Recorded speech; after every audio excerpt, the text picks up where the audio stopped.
함께 보실 하나님 말씀은 베드로전서 1장 3절 말씀입니다. 예수 그리스도를 죽은 자 가운데서 부활하게 하심으로 말미암아 우리를 거듭나게 하사 산 소망이 있게 하시며. 사람은 누구나 소망을 가지고 살아갑니다. 그러나 이 땅의 소망은 상황에 따라 흔들리고 때로는 무너집니다. 기대했던 일이 이루어지지 않을 때 우리는 쉽게 낙심하고 방향을 잃어버립니다. 그래서 성경은 산 소망에 대해 말합니다. 살아있는 소망, 결코 사라지지 않는 소망이 있다는 것입니다. 본문은 이 산 소망이 어디에서 오는지 말씀합니다. 예수 그리스도를 죽은 자 가운데서 부활하게 하신 하나님의 능력으로 말미암아 우리에게 산 소망이 주어졌다고 말합니다. 예수님의 십자가는 모든 것이 끝난 것처럼 보이는 자리였습니다. 가장 고통스러운 현장이었고 죽음으로 마무리된 순간이었기 때문입니다. 그러나 하나님은 그 자리에서 새로운 일을 시작하셨습니다. 죽음으로 끝나는 것이 아니라 죽음을 넘어 생명이 시작된 것입니다. 그래서 우리는 알게 됩니다. 하나님은 끝이라고 보이는 자리에서도 다시 시작하시는 분이라는 사실을 말입니다. 인간이 경험할 수 있는 가장 절망적인 상황은 죽음입니다.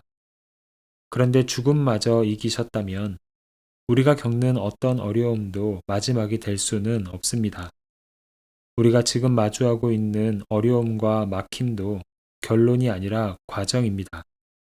하나님은 그 자리에서도 여전히 일하고 계시기 때문입니다. 그래서 성경은 이 소망을 산 소망이라고 말합니다.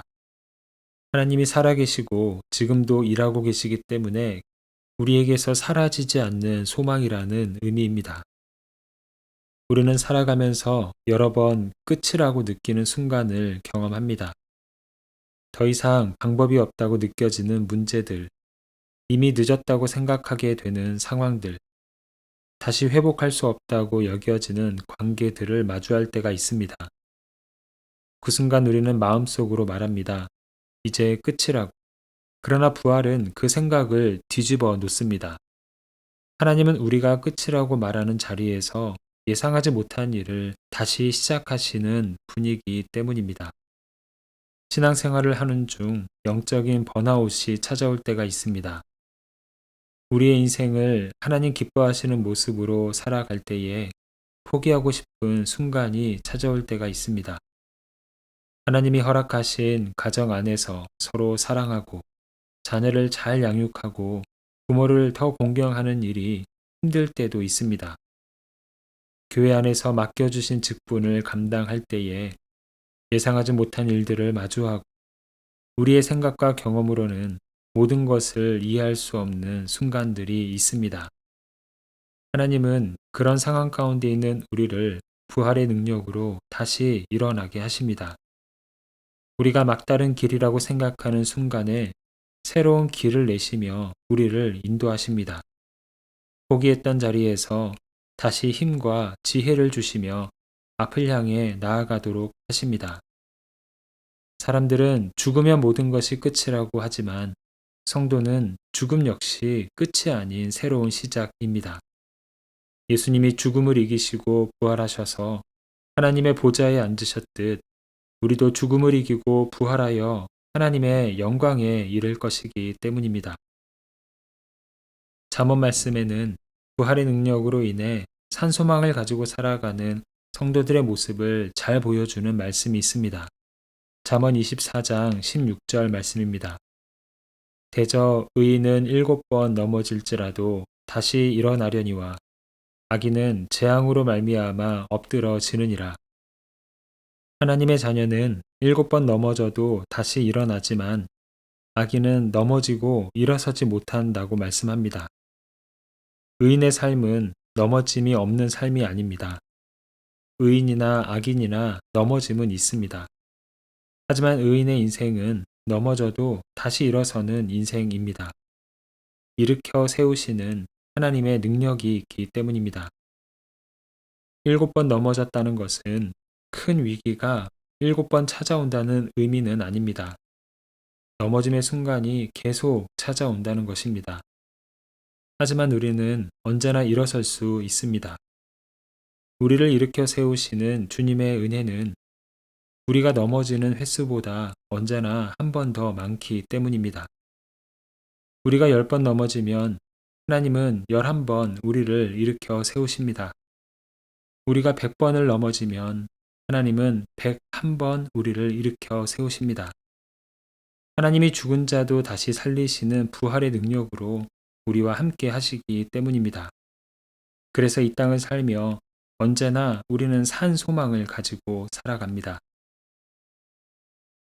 하나님은 부활의 능력으로 우리의 삶을 붙들고 계십니다. 우리는 넘어지고 싶어도 넘어져 있을 수 없는 사람들입니다. 부활의 능력으로 일으키시는 은혜가 우리와 늘 함께하기 때문입니다. 죽고 싶어도 죽을 수 없는 사람들입니다.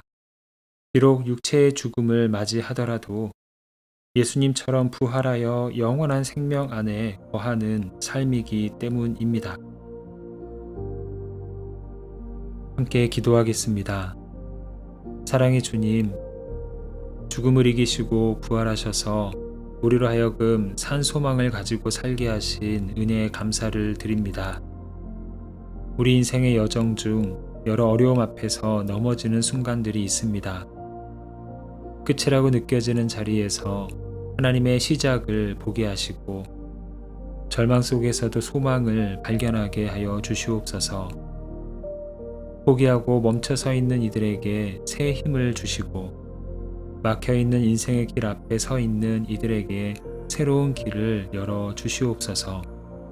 죽음조차도 막을 수 없는 부활의 능력을 붙들고 산 소망 가운데에 살아가는 우리의 삶이 되게 하여 주시옵소서. 이 시간 이 땅의 모든 교회와 교회의 예배 그리고 사역을 주님의 손에 올려드립니다. 모든 교회가 사람의 뜻이 아닌 하나님의 뜻 위에 굳게 서게 하여 주시옵소서. 서로를 향한 사랑과 이해가 깊어지게 하시고 성령 안에서 하나 되어 주님의 뜻을 이루는 공동체 되게 하여 주시옵소서. 교회의 모든 예배와 사역이 주님께 영광이 되게 하시고 세상의 빛과 소금의 역할을 감당하며 이 땅에 하나님의 나라를 이루어가는 교회들 되게 하여 주시옵소서. 예수 그리스도의 이름으로 기도합니다. 아멘. 이제 각자 가지고 있는 기도의 제목으로 기도하고 말씀 중 깨달은 내용과 말씀의 은혜가 풍성한 삶이 되기를 바라며 기도하기 원합니다. 특별히 오늘은 이 땅의 교회와 교회의 예배와 사역들을 주님께 올려드리며 중보하는 시간입니다. 이제 다 함께 이러한 기도 제목으로 기도의 자리로 나아갑니다.